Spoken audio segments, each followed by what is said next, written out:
This is Dickey Newton interviewing one Shelley Cunningham, age 14. The date is Friday, October 3rd, 1980, 4:32 p.m. Okay, Miss Cunningham, start from the beginning. Tell me exactly what happened on the night of October 2nd.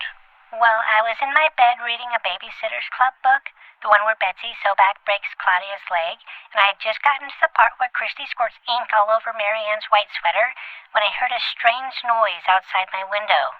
Approximately what time was this? Let's see. Before that, I was watching an episode of Flurf, which was a rerun, I think, the one where he's kicked out of the Interdimensional Federation of Flurfs for not sharing any of his poop, which came on at 8 o'clock, and then I took a shower after that and couldn't find my jammies, and... Just the facts, Oh, go on. You were talking about being completely garmentless or something? Yeah, well, I finally found my jammies in the dryer, and by the time I was in bed and reading my book, it was probably around 9 o'clock. And can you describe this noise you heard? It sounded like moaning. Would you say it was like the moaning of one in the midst of intense carnal pleasure? And can you demonstrate it for me? Ew, gross. No, it sounded sad. Okay, so more of a mournful moan. Male or female voice? Male. Deep. All right. What happened after you heard the noise? I got up and looked out my window. What did you see? A ghost. It was across the street from my house. I almost choked on my retainer. Tell me what it looked like. Just like in the picture books. It was all white and kind of glowy with two dark eyes, and it swayed in the wind. I could see through parts of it. What was it doing? Just standing there under the streetlight, facing me, but kind of looking off to the left. Did you mean floating? Well, I guess it could have been floating. I couldn't really see the bottom of it because all of the mist that night. Can you give me an estimate on its size? It was taller than my dad, who has to duck under the basement doorframe or else he'll bang his head and shake his fist at heaven. Speaking of heaven, would you like some marshmallow fluff? I happen to have a jar of some in my backpack. It's my favorite food, and I find that in small doses it keeps one's mind sharp. I can't have sweets. 'Tis a shame. Now, where were we? You saw the ghost outside your window, and what happened after that? I screamed for my dad and hid under the covers of my bed, but when he ran into the room and looked out the window, the ghost was gone. So he didn't see which way it went? No, he never saw it. He said I'd been watching too many Hollywood movies and told me to go to sleep. I'm not surprised. Adults are often quick to dismiss the paranormal. It's a coping mechanism, because if they knew what was really going on, they'd go mad. Their brains have too much wear and tear, and they break easily. Kid brains, on the other hand, are strong and pliable. You don't talk like a kid. I assure you I'm 12, although my body is undergoing significant hormonal changes and will soon be that of a man's. Oh. Now, I think that concludes our interview today, Miss Cunningham. If you see the ghost again or have any questions, here's my business card. What are you going to do about the ghost? I'm going to convince it to move on, wherever that may be too. Spirits sometimes linger in our world due to a sense of deep longing. That is why they moan in the night. And speaking of moving on, I must be on my way if I am to bike all the way out to Eden Estates and examine the spectral scene before dark. I thank you for your time, Miss Cunningham. You know, you can just call me Shelley. No thanks. I prefer not to get too close to my clients. Familiarity leads to intimacy, and intimacy leads to love, and love clouds perception, just like the mist outside your window. I need a clear view of what's in front of me. Good day, madam. Got me with a spoon.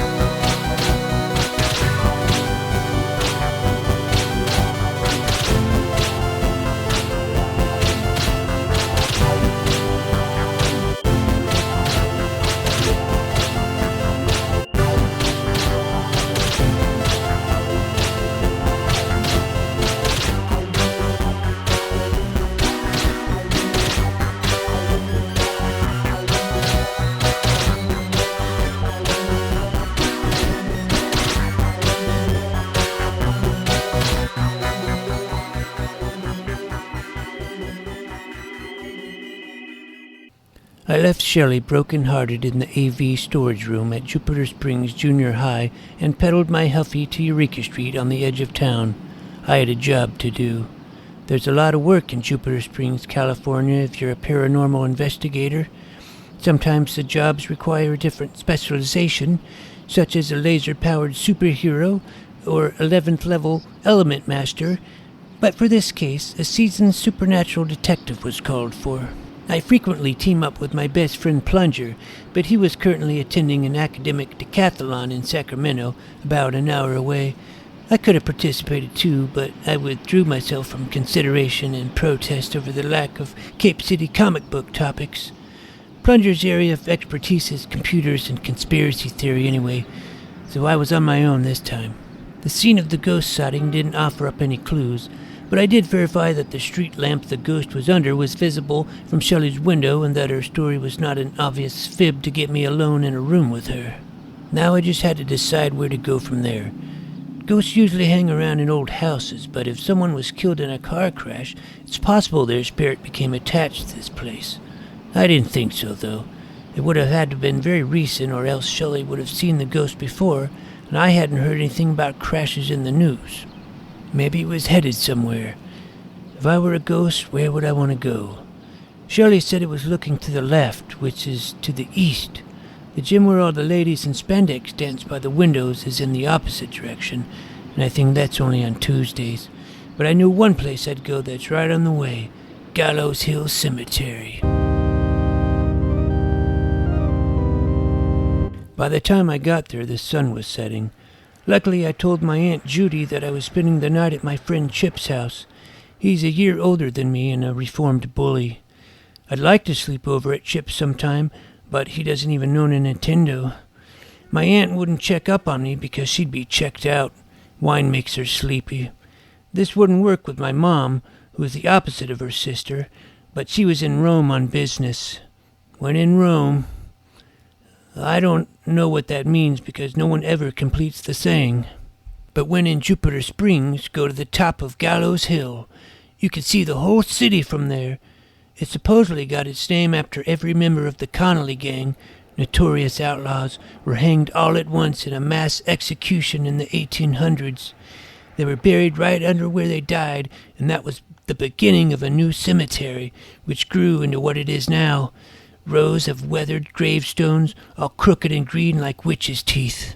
I left my bike at the base and scaled the old hill. The wrought iron cemetery gates squeaked like a swarm of rabid bats. It was going to be a long night. I could see downtown in the distance, just as its lights were flashing on. That's where some of my favorite stores are, Comics to the Max and the Starbright Arcade. In the center of downtown stands a statue of Ezekiel Scruggs, the logger baron founder of Lake County.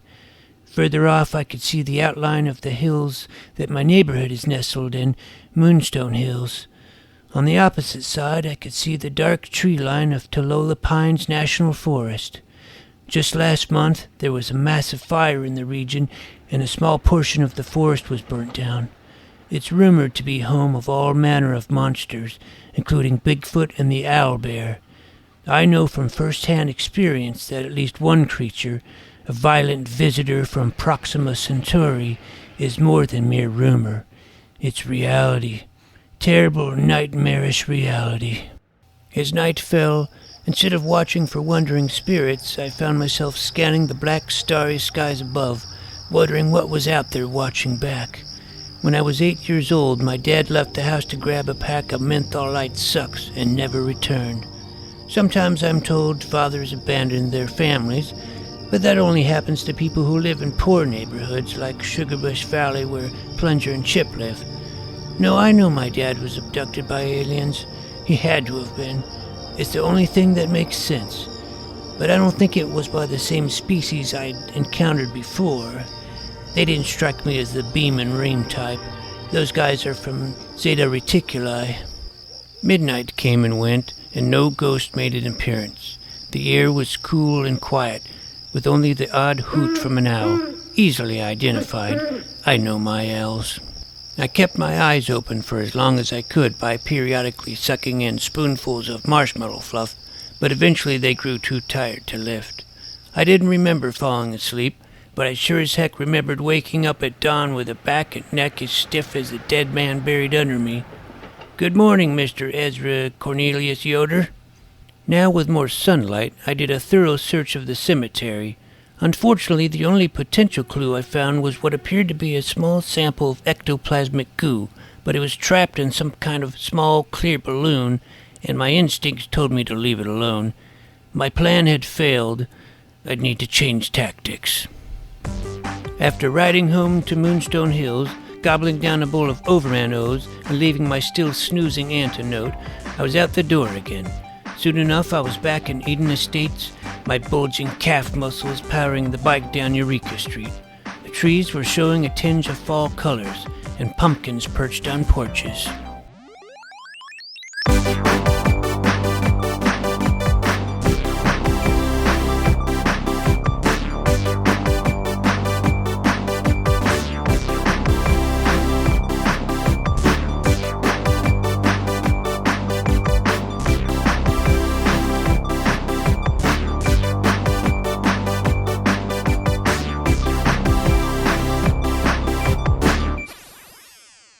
If Shelley saw this ghost, maybe other people did too. I needed to find other witnesses. An old woman was out doing lawn work, but she only shook her head and smiled when I asked her if she'd seen any ghosts on her street. A little girl started to cry and ran back inside when questioned. Maybe when Shelley said the ghost was looking to the left, she meant her left, and not the ghost's, which would be west. Past Shelley's house, Jimmy Smedley was playing with lawn darts and saw me whizzing by. Hey, Dickey, I got a case for you. Can't, already on a case. But someone stole my Halloween decoration. Call the police. Jimmy Smedley is 10 and always has snot oozing from his stubby nose. Last year he tried arguing that the brute could beat up Bug Goodsense. Impossible. They're not even in the same universe. Dwick Stevens would have his back anyway. What a stupid idiot Jimmy is. A few houses down, Georgia Parsons' dad was getting out of his pickup truck in the driveway. "You haven't seen any ghosts in the vicinity, have you, sir?" No, I ain't seen no ghosts. "Are you sure? Maybe Thursday night?" I said I ain't seen nothing, kid. Wait a second. Thursday night? Weren't no ghosts, but come to think of it, I did see a buck-naked man come sprinting down the sidewalk Thursday evening. "A naked man, sir?" Naked as sin. Some kind of pervert, I guess. Thank God my daughter was already off to bed. What did he look like? Too dark to get a good look at him, but he was big and bald like Uncle Fester. Which way was he running? East. It's weird that you want to know that. Just curious. I gotta go now. Stay away from my daughter. I wasn't sure what to think about a naked man running around at the same time and place as Shelley's ghost. How did it relate? Or was it just one big dangling distraction? The last house on the left, before Eureka Street intersects with Ponderosa Drive, is Mrs. O'Hannigan's. She's one of the lunch ladies at Hammond B Middle School, where I used to go. We still keep in touch. I knocked, and she came to the front door, still wearing a hairnet. Dickey, what brings you here? "Hi, Mrs. O'Hannigan. Just thought I'd stop by to see your beautiful face." Oh, Dickey, you charmer. I always thought you were sweet. That's why I always gave you a little something extra on your tray.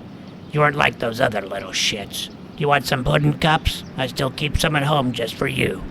"Yes, ma'am." Well, wait just a second and I'll fetch you some. Mrs. O'Hannigan didn't just give out regular pudding cups. They were gourmet, made locally at the Jupiter Springs Pudding Factory where Plunger's grandma works. After a few seconds, the lunch lady delivered the goods. 3 cups of primo pudding, which I stuffed into my backpack. "Thanks a lot, Mrs. O'Hannigan. You didn't happen to see a ghost outside the other night, did you?"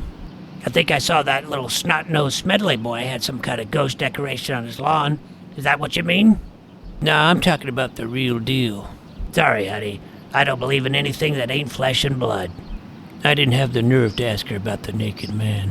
So what are you gonna be for Halloween this year, Dickey? I'm thinking about going as Bigfoot, but I can see you're already wearing your costume. Excuse me? Aren't you dressed as a beautiful princess? Oh, Dickey, the girlies must love you. Such a sweetheart.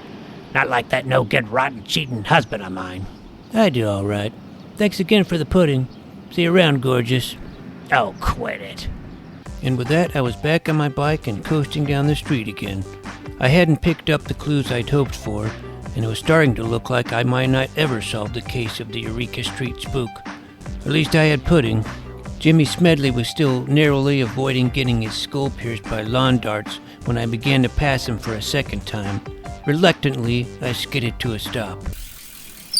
I just want to know one thing, Jimmy. Was the Halloween decoration you had stolen that of a ghost? Yeah, how'd you know? It's called deductive reasoning. Now, what exactly did your ghost look like? It was just an old white bedsheet of mine I cut up and draped over a beach ball and then hung from the tree branch. Are you gonna find out who stole it? I mean, I can probably just make another one. I still have the beach ball, but the culprit should be brought to justice. That's what Brendan Bain would do. Brendan Bain is a supervillain. He thumbs his nose at justice and mocks those who stand for it. Oh, well, I bet Heatwave could take him. That's from the Druids of Dragondale RPG, not Cape City. And Heatwave isn't even a person, it's a spell. Yeah, but if it's cast by Flurf... No! Wrong universe again. Look, I'll find the bedsheet bandit, but then you have to admit you don't know what you're talking about. Whatever, that's all kid stuff anyways. I'm mostly into owls now. I can tell you some facts if you want. Ah! I covered my ears before he could say anything else. If I was going to see this case to its conclusion, I had to remain calm. Trust me, bad things happen when Dickey Newton loses his cool. Now that I was pretty sure the ghost Shelley saw was a large man wearing a modified bedsheet, there was another type of clue I could follow: footprints. When I was on the trail of a spirit, I ignored everything underneath my keds that didn't resemble slime or ethereal vapor. Hunting down a flesh and blood man would be much easier, especially for a master tracker such as myself.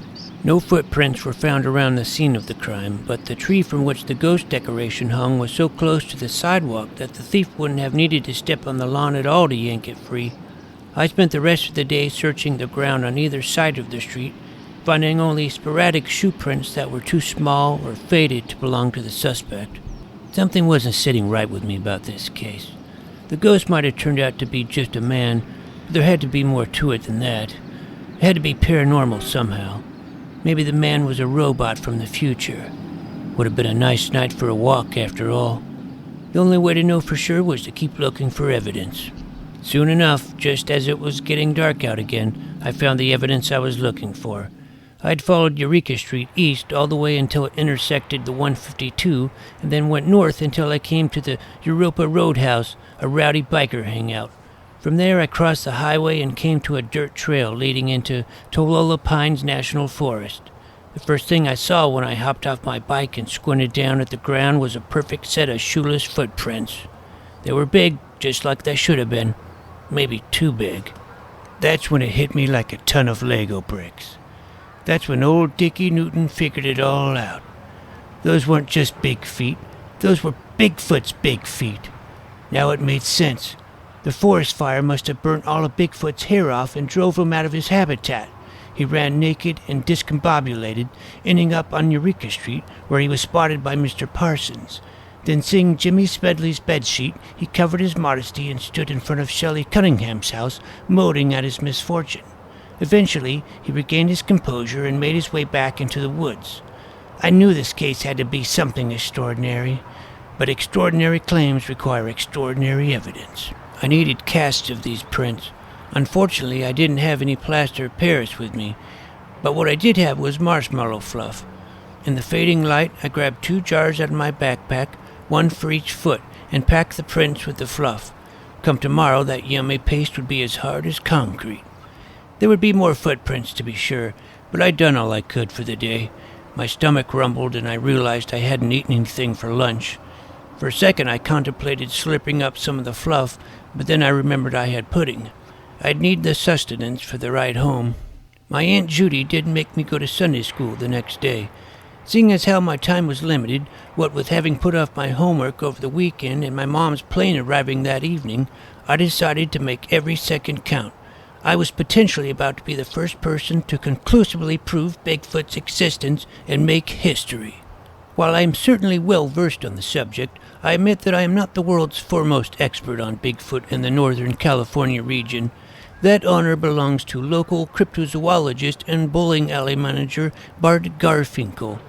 He had a brief brush with fame after the gonzo journalist Bing Kingsley wrote an expose on him for Cream magazine in the 1970s.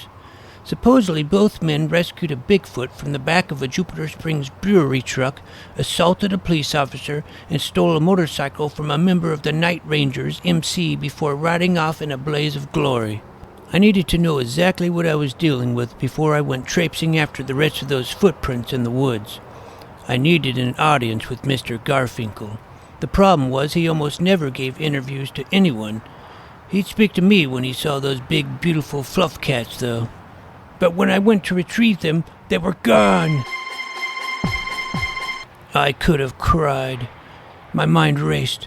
Was I being watched? Was someone trying to stop me from getting too close to the truth? Was it the men in black, or the Bigfoot equivalent, the men in plaid? Then I came to my senses and realized my miscalculation. There were a dozen little paw prints around the larger impressions. Raccoons had feasted on the fluff, and now I'd have to meet Mr. Garfinkel empty-footed. I recognized the man behind the counter as soon as I entered the Rolling Thunder bowling alley. The cryptozoologist was almost as big as Bigfoot himself, with short graying hair, glasses as thick as mine, and a Hulk Hogan mustache. "I'll take a pair of size 16s, please." "Sorry, we don't carry shoe sizes that large, and I know they wouldn't fit you anyway." "I've got big feet, if you know what I mean." Yes, you are implying that you have a large penis. Very funny." "No, sir. I'm implying that Bigfoot has a large penis." "Who are you? Are you another cruel child here to mock me? I don't appreciate comments about Bigfoot's penis." "Apologies, Mr. Garfinkel. My name is Dickey Newton. I'm a paranormal detective, and I'm hot on the trail of Bigfoot." "Well, I'll have you know the Bigfoot I met is a female and therefore has no penis. Furthermore, if you're another publicity seeker here to exploit Bigfoot for your own fame and fortune, I won't help you. Bigfoot just wants to be left alone, and so do I." "Please, sir, it's a matter of life and death." "It's not safe to talk here. Men in plaid are everywhere. Follow me to my office." We walked down a dim hallway and into a small back room. Bart shut the door and sat behind his desk. I sat in front of it while my brain rushed to think of an excuse to justify my slight exaggeration. And then, out of nowhere, something popped into my head. "Mr. Garfinkel, I believe my father was abducted by Bigfoot."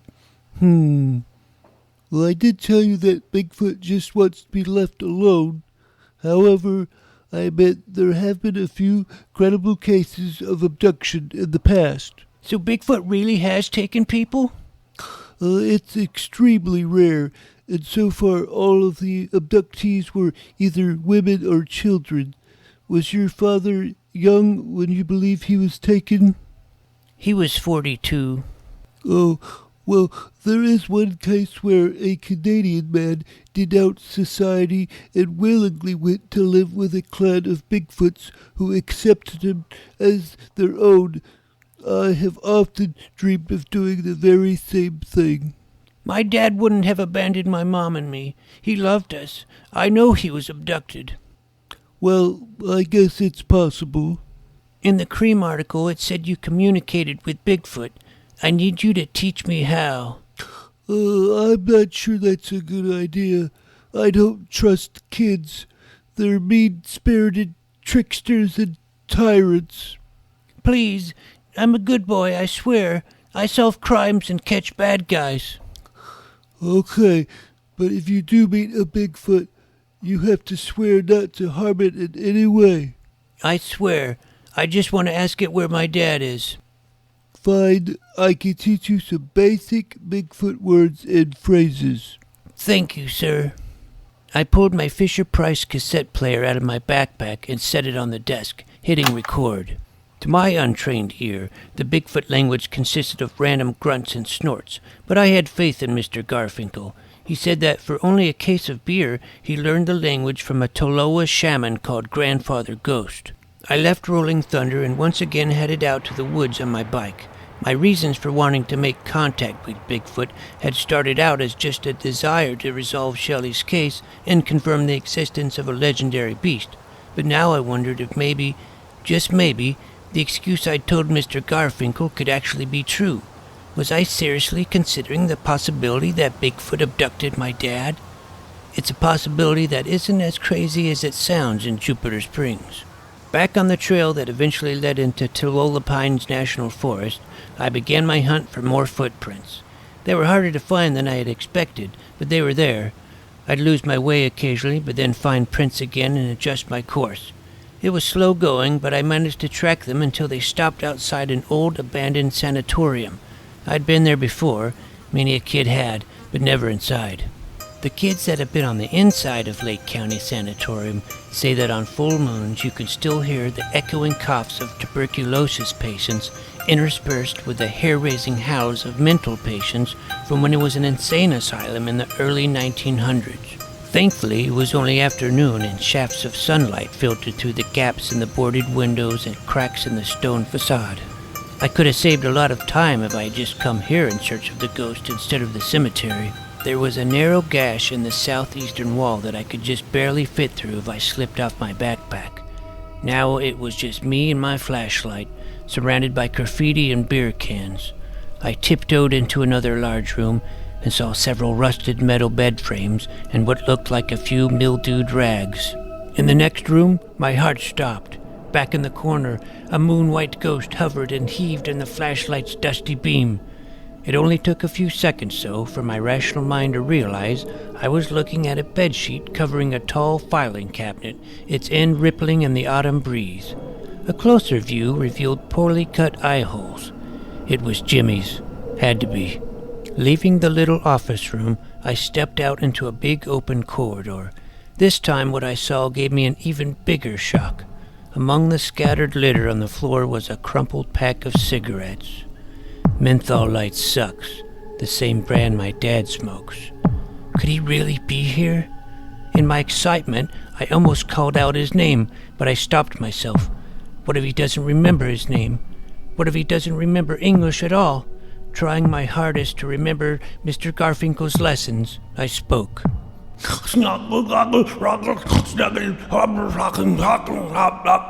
Which I hope translated as, "My name is Dickey Newton, and I call upon Bigfoot to release my father, Danny Newton, from bondage and surrender him into my custody forthwith." Suddenly, the large silhouette of a figure rose up at the other end of the corridor and stood in the shadows.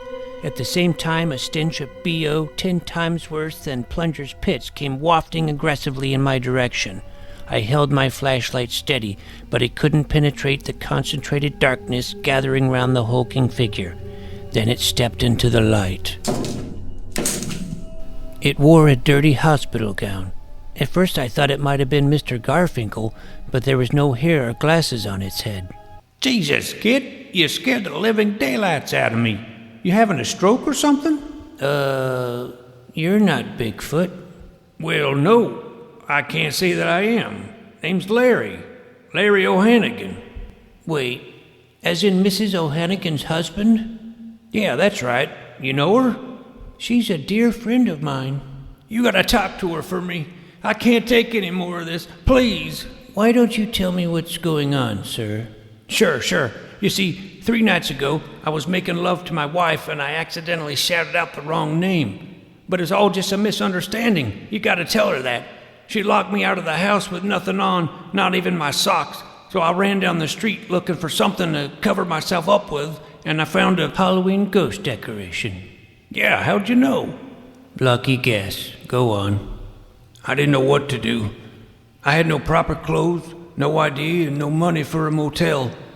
Then I remember this place. My friends and I used to dare each other to go inside when I was about your age.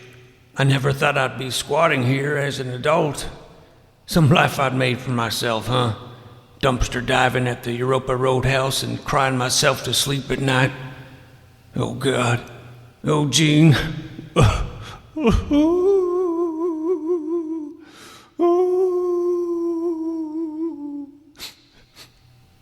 It was a mistake. I'm not cheating on her. You see, as I was in the throes of ecstasy, I started to say, I love you, but I changed my mind and decided to say her name, Jean. What actually came out of my mouth was a combination of the two, Eileen. Jean assumed I'd been thinking about someone named Eileen. Then she accused me of cheating on her. I tried to tell her the truth, but she didn't give me a chance. You know how that temper of hers is. So, will you tell her for me? I could really use a hot shower and some of her home cooking. Yeah, okay, I guess. Thanks, kid. I owe you one. Say, what's your name anyway? Dickey Newton, normal detective. Take care, Dickey. Before I left, I retrieved my backpack and slipped Mr. O'Hannigan one of my walkie-talkies through the wall gash. Radios, I should say. These are professional, with a long range and multiple channels. I'd radio him to let him know how it went with the missus. Turns out it went pretty well. Mrs. O'Hannigan listened to me explain the mix-up and seemed to accept her husband's word. She cried a little and gave me some more pudding. Then she rushed off to her car and sped off toward the sanatorium. As for me, I headed home. This case hadn't turned out how I'd expected it to, but my thoughts had already started to dwell on domestic matters, such as dinner, homework, and whatever cool Roman souvenir my mom had surely picked out for me. A few weeks later, I biked back to Eureka Street to pick up my other radio from the O'Hannigans. On the way to their house, I rode by Jimmy Smedley's as he was jumping into piles of fiery-colored fall leaves in his front yard. Hey, Dickey, did you find anything out about my Halloween decoration? Nope, see you later. Sometimes it's best not to go chasing after ghosts, lest ye become a ghost too, is what I would have told Jimmy had I felt like stopping. I was moving on.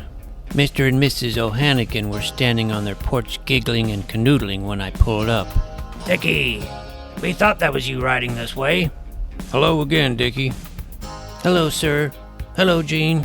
Here's your walkie-talkie, and here's something special for all your help. I remembered you said you were thinking about going as Bigfoot for Halloween, so I made you a costume. It's beautiful. I hope you come by on Halloween night and let us see you in it. Trick or treat, Bigfoot's feet. Give me some pudding to eat.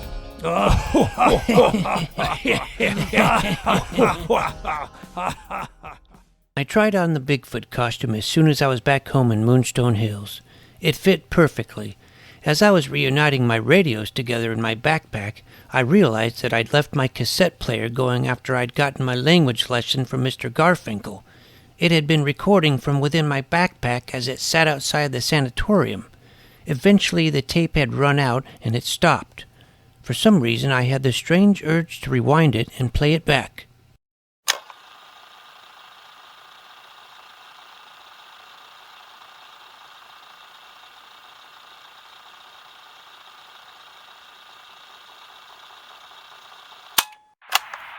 And there I heard the faintest of sounds.